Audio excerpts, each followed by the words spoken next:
Hi friends, I am back for another Read Aloud Wednesday. This week's book is one of my favorite books. You know I love The Bad Case of the Stripes, but this one might be my number 2 favorite book. This week's book is Chrysanthemum, and our author is Kevin Henkes for the week. When I am reading this story, what I want you to think about is the theme of the story. We talked about theme this year, and we think of theme as the message of the story. So what is the author trying to teach you? How can you apply this to your own life? So as I read, see if you can think about what the theme is for this story. Okay? Chrysanthemum. All right. The day she was born was the happiest day in her parents' life. She's perfect, said her mother. Absolutely, said her father.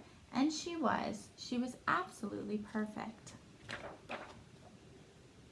Her name must be everything she is, said her mother. Her name must be absolutely perfect, said her father. And it was. Chrysanthemum. Her parents named her Chrysanthemum. Chrysanthemum grew and grew and grew, and when she was old enough to appreciate it, Chrysanthemum loved her name. She loved the way it sounded when her mother woke her up. She loved the way it sounded when her father called for her for dinner. And she loved the way it sounded when she whispered it to herself in the bathroom mirror. Chrysanthemum, chrysanthemum, chrysanthemum. Chrysanthemum loved the way her name looked when it was written with ink on an envelope. She loved the way it looked when it was written with icing on a birthday cake. And she loved the way it looked when she wrote it herself with her fat orange crayon. Chrysanthemum, chrysanthemum, chrysanthemum. Chrysanthemum thought her name was absolutely perfect, and then she started school. On the first day, Chrysanthemum wore her sunniest dress and her brightest smile. She ran all the way. Hooray, says Chrysanthemum, school!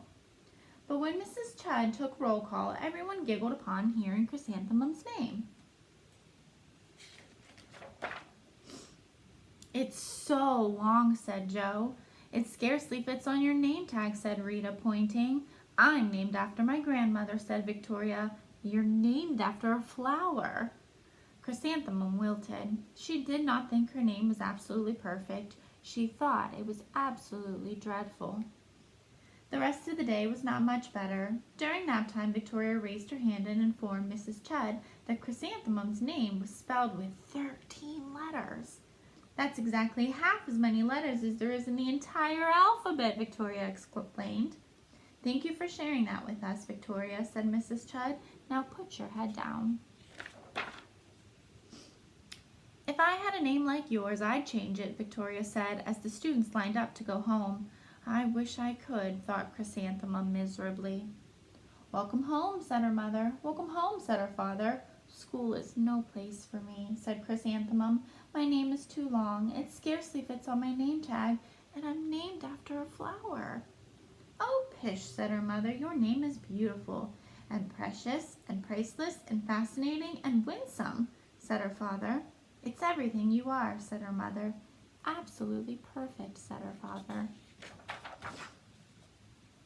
Chrysanthemum felt much better after her favorite dinner, macaroni and cheese with ketchup, and an evening filled with hugs and kisses and parcheesi. That night, Chrysanthemum dreamed her name was Jane, and it was an extremely pleasant dream.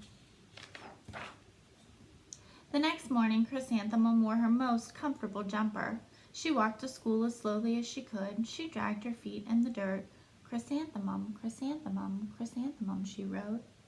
She even looks like a flower, said Victoria, as Chrysanthemum entered the playground. Let's pick her, said Rita, pointing. Let's smell her, said Joe. Chrysanthemum wilted. She did not think her name was absolutely perfect. She thought it was absolutely dreadful. The rest of the day was not much better. During nap time, Victoria raised her hand and said, A chrysanthemum is a flower. It lives in a garden with worms and other dirty things. Thank you for sharing that with us, Victoria, said Mrs. Chudd. Now put your head down. I just cannot believe your name, Victoria said as the students lined up to go home. Neither can I, thought Chrysanthemum miserably. Welcome home, said her mother. Welcome home, said her father. School is no place for me, said Chrysanthemum. They said I even look like a flower. They pretended to pick me and to smell me. Oh, pish, said her mother. They're just jealous.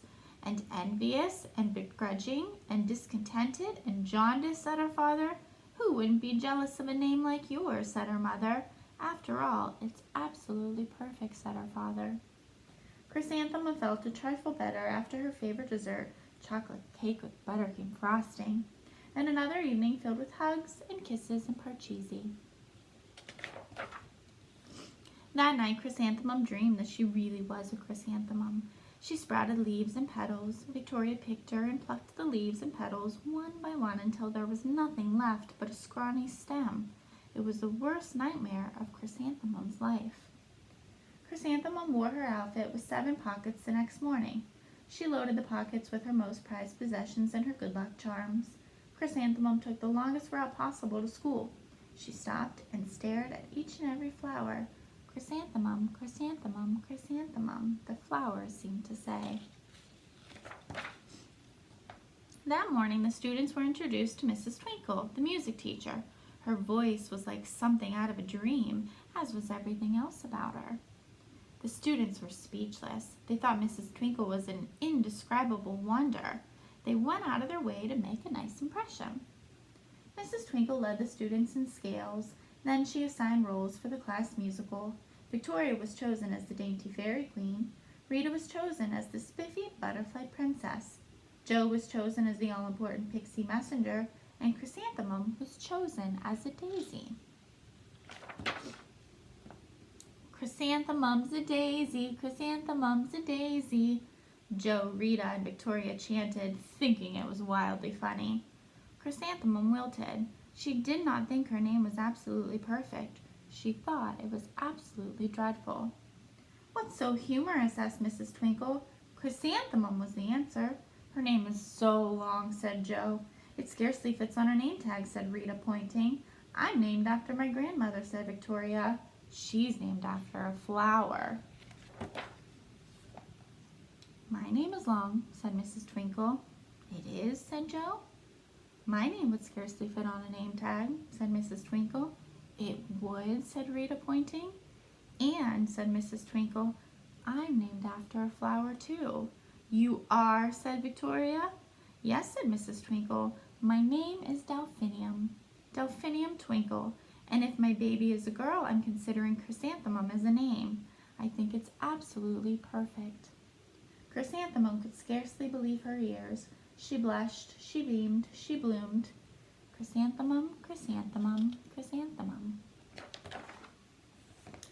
Jo, Rita, and Victoria looked at Chrysanthemum longingly. Call me Marigold, said Jo. I'm Carnation, said Rita, pointing. My name is Lily of the Valley, said Victoria. Chrysanthemum did not think her name was absolutely perfect. She knew it. Overall, the class musical was a huge success. Chrysanthemum was absolutely perfect as a daisy. Victoria made only one mistake. She completely forgot her lines as the dainty fairy queen. Chrysanthemum thought it was wildly funny, and she giggled throughout the entire dance of the flowers. Eventually, Mrs. Twinkle gave birth to a healthy baby girl, and of course, she named her Chrysanthemum. I hope you enjoyed that book today. Again, it's one of my favorites. It has a really good message. I'm hoping that you were able to spot the theme of the story. If you want to send me a message, let me know what you think. That would be absolutely wonderful. I can't wait to read them.